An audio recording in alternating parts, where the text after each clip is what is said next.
Hey, it's Adam Bartman. You're listening to the Tools of the Trade podcast.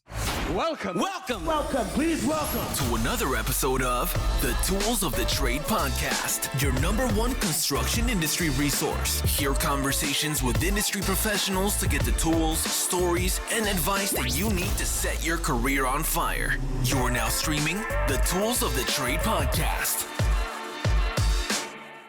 What's going on, friends? Welcome to episode number 28 of the Tools of the Trade podcast. I'm your host, Colin Toop, and I created this podcast to not only change the optics of the construction industry, but to provide you with the valuable resources that you can use to accelerate your growth, get inspired, and crush it in your construction career.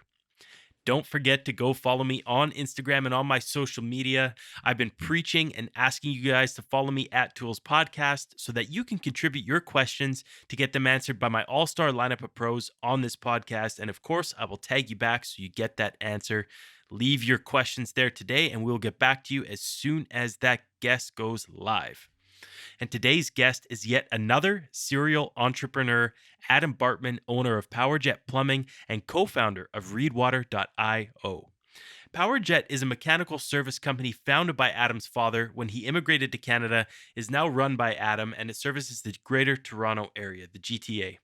And once Adam had taken over and grown PowerJet to a point where it could stand on its own 2 feet, and he does get into what that means and how it happened, he doubled down with his good friend Abby, who was an AV, an audiovisual programmer, to see if they could solve the issues with water in mid-size buildings. Enter Readwater. Reed Hardware was built for service and solution providers to elevate their clients' commercial and multifamily properties by leveraging the latest in low-cost IoT, or the Internet of Things, which I learned technology. Improve daily workflow, conserve water and energy, or manage water damage risk. Reed Hardware connects the leading brands of plumbing valves, meters, and sensors, bringing domestic plumbing systems onto a powerful software platform. And this platform is really the in-between. It's not as low budget as residential single-family products, and it's not as crazy complicated as building operator, multi-story, multi-family major buildings would need. So it's really the in-between. And one of the things that I'm always amazed about when somebody decides to move on to a second or third company is why one wasn't enough and how they manage their time and how they manage having kids and a family and businesses. So I make sure to get on that with Adam, but we also touch on the following subjects: how PowerJet became self-sustaining, which I think is very important, how that business became self-sustaining without Adam being involved in the day-to-day, the problem with not letting go in your business, all things Reed, from the parts to the R&D process that made it what it is today, where the most water is wasted in buildings and where the most damage can occur, and current trends in construction tech. To learn more about Readwater, visit www.readwater.io. That's REED water.io. And to say hello to Adam, you can find him on LinkedIn at Adam Bartman, Bartman. And with all of that wrapped up into one, please join me in welcoming my guest, the serial plumbing entrepreneur, Adam Bartman. All right, Adam, thank you so much for joining me on Tools of the Trade. I'm looking really forward to speaking with you because you're a two-time entrepreneur. You have a tech company that's closely related to your first business that you started. And I have so many questions around that because I think you're crazy for having two businesses. Yeah. But thanks for coming on, man. I really appreciate it. Yeah, no, thanks for having me. I always love doing this. It kind of gives you a minute to pause and think about all the things that you've done while you're running through this race. Yeah, exactly. Well, hopefully I can reiterate some of that and share your story and also get into some more specifics because you're in a pretty niche market. I think it's very cool and it's a cool opportunity that you guys have created. So why don't you just start off with getting into your role? I know that you have two businesses, so maybe just preface anybody listening with your current business or current businesses, the one you're focusing on the most right now, and what a day in the life of Adam is like. Yeah, I was fortunate in that my father, for, I'll say personal reasons, was forced to leave a job and become an entrepreneur himself. He did that when I was about 18. So this is like 14 years ago or so. And if you can picture, I'm 18, I'm just finishing high school. I was not the most studious, but I managed to get through. and I had no clue what I was going to do, but I was always mechanically inclined because of him. And so he ended up starting a business, a plumbing business. And again, I finished high school and he's like, all right, I need your help because, his English wasn't that great. He's an amazing plumber, but didn't have much on the business side. And so he had some relationships. He was a plumber for some 30 years. And I essentially grew that kind of organically, again, with his relationships and some new ones that we made over the course of about 10 years. And it became very successful. It's like my baby, that thing. I worked, 100-hour weeks when we started, and we grew from me and him to, it's got a staff of 30 now. So that was great. What was nice was when it got to a certain maturity, I was able to then start the second business. It didn't really start as a business. It was a way for me to try to solve some of our existing customers' issues. And it started as me just trying to like mess around with off the shelf electronics to solve some issues that we were having, but it did evolve into a full-fledged business. So it's been nice. I'm, fully there now on this new company, Reed, operating and pure startup mode, kind of small team, making what feels like a pretty big splash in the industry. But that's where my day to day now is, and the plumbing company is just kind of churning away, doing its thing. So what does your routine look like when you get up in the morning to you put the kids to bed? What are you doing throughout the day? I don't go out and party and all that. I never have. I feel like when I was like 16 to 18, I moved out of my house there was like this 12-month period where I got it all out of my system. So I don't sleep much. I wake up at like 5 a.m., grab a coffee, Tim Hortons should be like Dunkin' Donut equivalent for your US listeners, and roll into the office. And I find by far my most productive time of the day is that 6 to 8 a.m. kind of window. And it's usually go into the office, kind of set up my day, check in with the other company because they're actually next door to our office now. So it's nice. I can kind of chat with the manager that I've put in place there. And the daytimes are all over the place. I mean, it's especially now in light of everything going on, virtual meetings and lunch and learns. But prior to that, it was a lot of driving around and engaging with customers and other plumbers and property owners and the like. So we're at a time now where we definitely know the market needs what we're doing, but there's a bunch of education that we have to do. Right. So we spend a ton of our time pretty much doing that. Cool. So in terms of education, you hopped into your with your father to start PowerJet is the name of it, right? Correct. And did you go to school to become an electrician? Did you go through trade school? So yeah, when I was sort of 17 over to 19, I was doing this course at a local college, actually for heating and air conditioning, like the HVAC program. And I came out of that with a gas certificate. So I could have been an HVAC technician, but I ended up going into the plumbing trade for obvious reasons. My father was there and I used to work with him in the summer. So I was a little more comfortable with that. And he did like high rise, like all we do is high rise service and commercial service, not really residential. Okay. But yeah, that's where I went. And then again, he was sort of starting up the business. And so I was focused on that. But during the first 4 or 5 years of growing the business, I had gone back to school. It's like a 2-month blocks to get the plumbing license. So right now I have the plumbing license and an HVAC ticket. Okay, cool. So you're dual ticketed. Nice. Yeah. Good for you, man. That's awesome. I love to hear stories like that. I killed it in trade school. I was amazing. And I was the worst in high school. But I realized after watching guys like Gary Vee who go on and on about, school's not right for everybody. I feel that I'm just a purebred entrepreneur. Like when I was 8, I used to go around and pull twigs off of these trees. They were like 8-foot twigs, like long kind of flim. And I would roll them into these almost baskets. And I used to sell them to my neighbors. No way. Yeah, and then like another summer, I was doing like lawn mowing when I was like 16. Like I just always was kind of hustling, and not in like that hustler kind of way. It's just all I knew was like keep busy, create, make things. That's just who I am. That's cool. So what's your background? Where's your dad from? You mentioned that he didn't speak good English. So where's your roots? Yeah. So my parents, they grew up in Israel. My father's Polish actually, but they moved to Canada. I think they were in their 30s and they came here with three kids, my three sisters.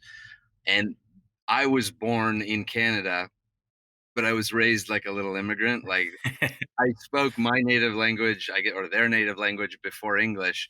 And like the work ethic was always there, right? Like they came to a new country, they have four kids, and all I ever saw was my father busting his ass at work. And my mom actually started like a nail salon business in our basement. So every house we'd go to, my father would build out a little shop for her in the basement, and she used to be busy like 8 to 8 and just crushing it, like making 700-800 bucks a day. No way. So all around me was always entrepreneurs, basically, right? Like between my father and mother. So again, it's kind of all I knew. Yeah, that's what I was going to ask. Because when you mentioned Gary Vee and he talks about the immigrant hustle mentality, and Yeah, you see it out here, and it's the backbone of our economy, and it's an interesting story that you guys have, and I could see that. You just see dad out there slugging away, and mom's in the basement, and that's all you know. You just grew up that way, right? yeah. I wanted to ask you. So, Reed Water, is it Reed or Reed Water? What do you guys call it? So it's funny. It started as Reed Controls Incorporated, and as we started to get to the end of our development, we knew what product we wanted to create. But when we transitioned from development to actually selling this product, we found that the word controls put us too much in the building automation kind of world. Got you. And so it was more of a marketing thing to drop the controls part of the company.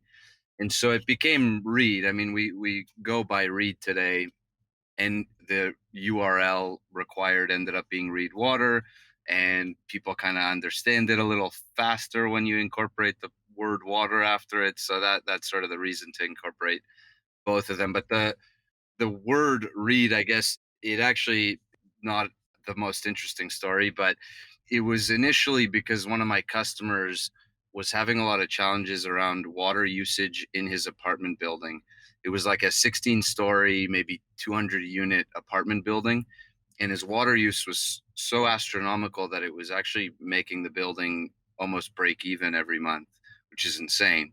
And so the premise and really the seed that started this whole company and kind of remains to be the holy grail is, could we read, no pun intended, the water meter or water data per apartment in this building so we could actually understand, leaky fixtures and how people are using water to reduce the water waste. And that was pretty much the beginning of this whole idea.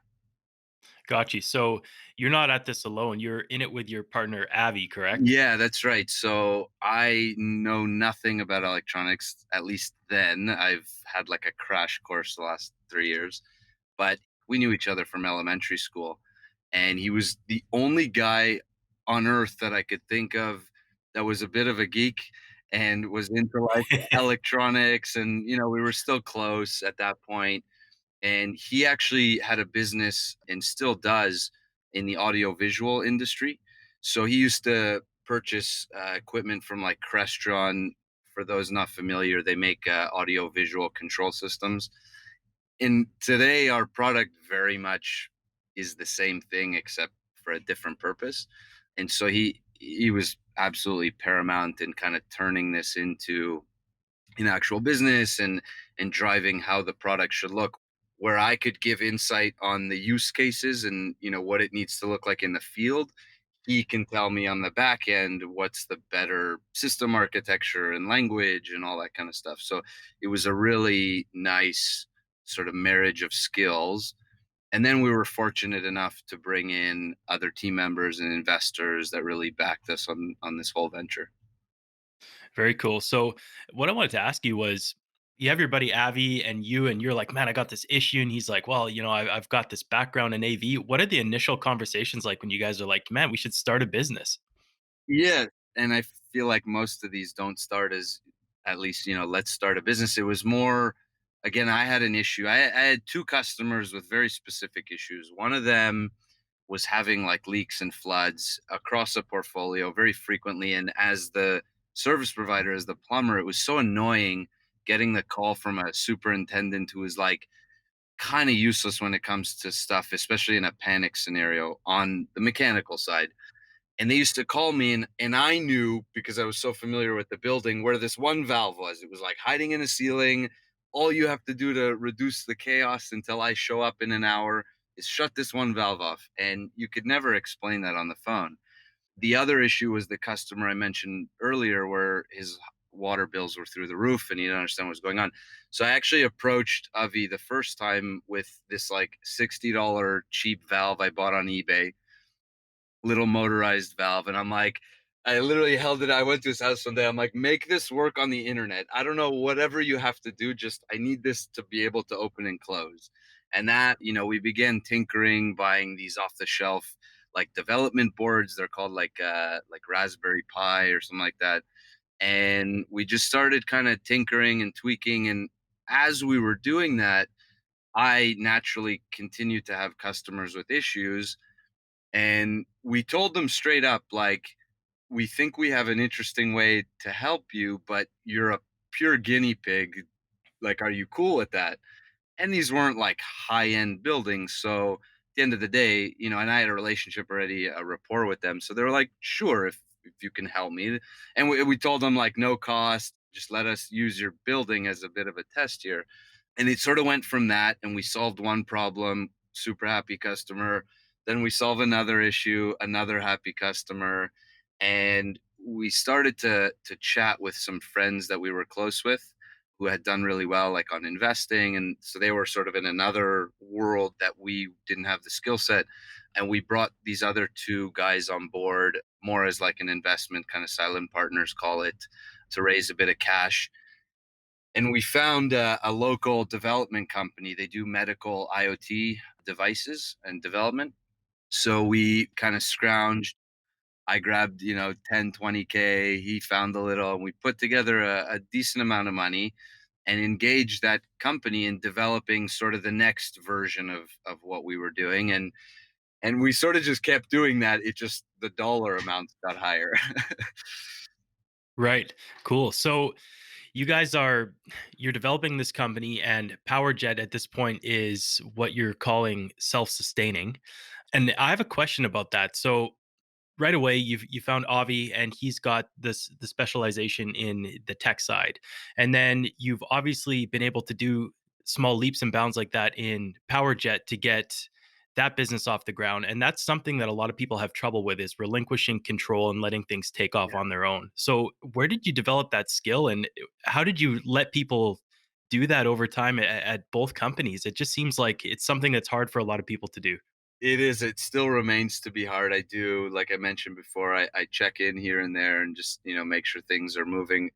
There's definitely one milestone, I guess you could call it, that changed my mentality. Again, I was not like formally trained on business. I did not go to university.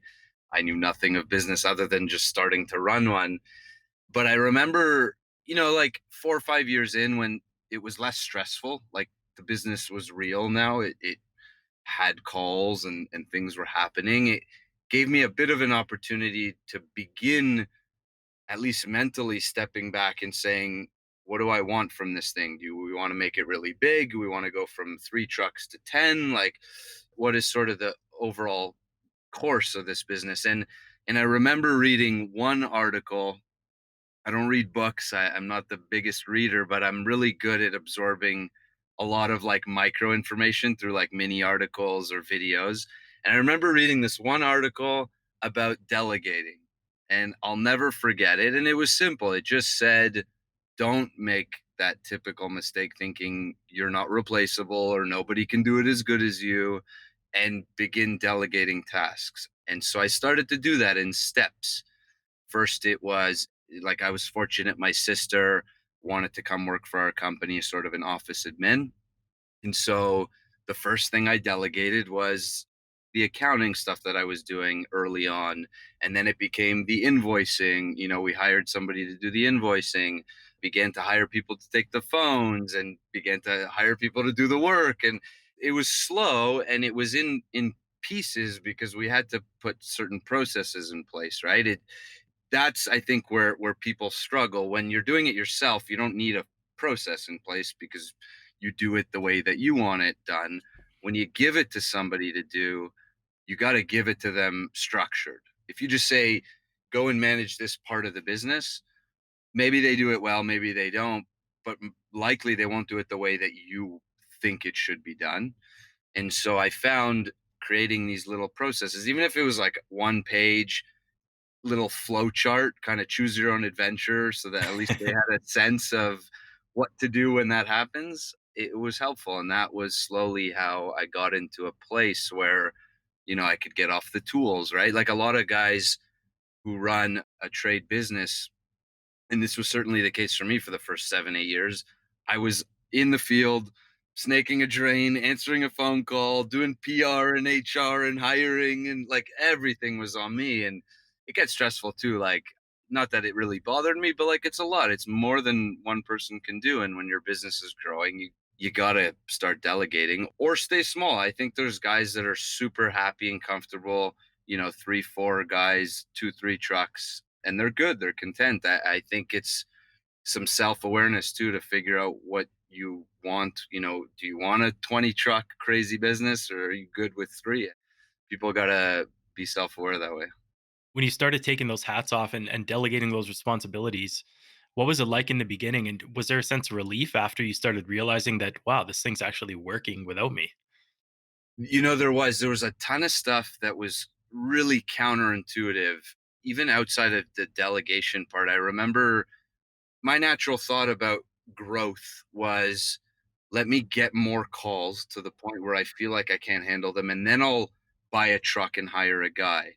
And my father was kind of funny with a few things he used to do. He would find like a good deal on a panel truck and just say, "You know what? I'm gonna buy it. It's a good deal." And so we would have this truck sitting out front with nobody driving it.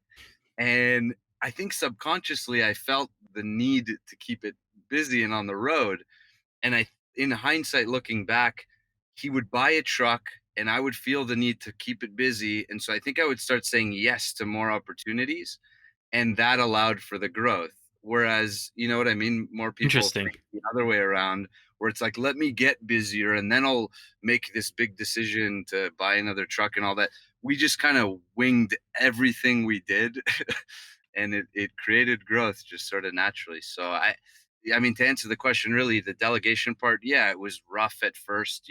People screw things up, but I loved watching them want to do good by them. Like they didn't want to look stupid, and so they were good at their job, of course. And it was nice to see some new ideas, things I hadn't thought of even. If you give people the opportunity and you give it to them with some process and formally and incentivize them to be good at their job, it's kind of amazing how much people can do. Everyone's replaceable at the end of the day. Like if I had to replace myself early on, I don't think I could find one person to replace me, but you could easily find 2 or 3 that each do something I was doing, Right. to get me out of the picture. Yeah, that's amazing. That's a good way to put it, and I think you probably also felt like a pretty good sense that you're giving other people opportunities and careers, and you're building something bigger than yourself at that point. It's no longer just Adam and his company. It's now the organization that Adam's created that's provided the opportunities for other people, and not only are they flourishing in their careers, but you're putting food on the table for these people, and they're growing their skill sets, and that must feel pretty special. And I think a lot Yeah, of people don't think about that. I think the nicest feeling when it started to really get mature was the ability to create like a culture in the company. It was always super important that, my guys were happy. And again, another article I read along the way that really stuck with me, it was, keep your guys happy, they'll keep your customers happy. You don't even have to think about that part, right? You don't want some distraught employee becoming sort of poison within your company. So we were always very transparent, but it was nice to be able to create this culture, sort of step away and focus on processes and how profitable is the business. Like everybody always used to tell me, my own mom, right? Focus on the business and like stop being on the tools and stop being on the tools. And everybody always says that, but a lot of people don't listen, I think. Yeah, I think that's such a huge thing. I When I had my business, I was trapped on the tools, and you witness it so often that a lot of people feel that they can't get out of it. So it's good that you're able to share the other side of the coin. Like, it was hard at first, but here's what happened, and it's doable.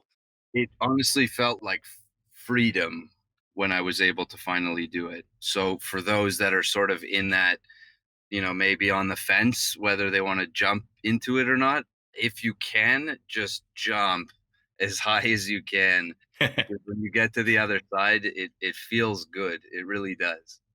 You're a motivational guy, man. I love it. I'm getting pumped up here. Cool. So you had a client you mentioned that was having astronomical water bills, and that kind of was the tipping point for Reed to create this product and for you. Now, what else are your products capable of doing, and what other types of issues are you trying to solve within the building management infrastructure and the plumbing infrastructure? Yeah, it started with, again, sort of the two primary reasons, one being the high water use and the other being sort of bad operations. Today, when I look at it, it's trying to solve three things for building owners in sort of three buckets. I would say it's risk management. So, how do we stop those catastrophic leaks and equipment failure and drain backups that cause a whole mess, both financially and with their time? How to conserve energy and water, reducing water waste and those kind of things, and then helping to improve the day-to-day operation, the workflow. I find a lot of these management companies now are becoming more remote with bigger portfolios, not so much staff on site, like no superintendents and all that, and having the ability to see the condition of boilers and temperatures of water and use of water and be able to shut water down and all these things as a whole become quite important. So in the grand scheme of things, if you look at sort of the single family home market that has blown up with home automation, there's categories, right? You have lighting and sound and control with Alexa. Now you have water. I know Moen, the faucet manufacturer, just acquired a water-based company. And so we find ourselves the same thing just in the commercial world where we want to tackle everything water from when it enters a building to when it leaves. But we also understand that we're not Google Home or Amazon Alexa. That's sort of the centralized hub or main platform.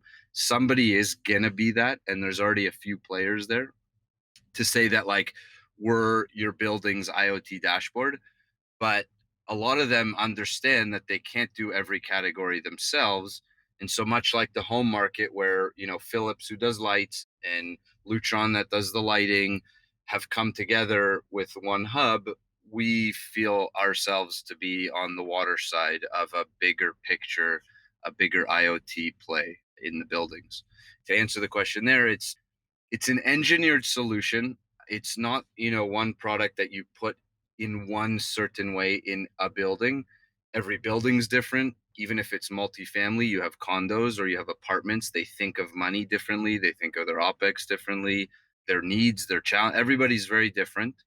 And so everything from little plazas to 50-story high-rise condos, it's our job at Reed to figure out what is their challenge. How can we take what we call building blocks of hardware devices, engineer them to solve your problem in a cost-effective way that provides an ROI, because that's what everyone wants at the end of the day, to either control water, manage water use, the risk management, everything I spoke about. So in its most basic form, we can control pretty much any valve that you would find, any water meter that you would find, or any sensor that you would find. And the sensor category is interesting because it's quite wide. You have pressure and water quality and temperatures, and so that's the building blocks. Got you. So how is that being done currently? Because if you look at other systems in a building, right, you've got fire alarm, which is constantly monitored through annunciator panels and Yeah. back to central hubs, and you have HVAC monitoring, and you have electrical metering systems in place that performs a lot of this data. And you have, like you mentioned, a central hub or a BMS solution that's Right. able to give an operator in real time what's going on. But how is the water currently being managed in these buildings? Yeah. And again, we didn't know this day one. And had I known this, maybe a few things would look differently today. And what I mean is, we didn't understand our product market fit. I think anybody that's making product, whether it's for consumers or B2B, you got to know. And it's probably impossible to know until you go and try and sell it and get the door slammed in your face 10 times. But what I mean is, we really focused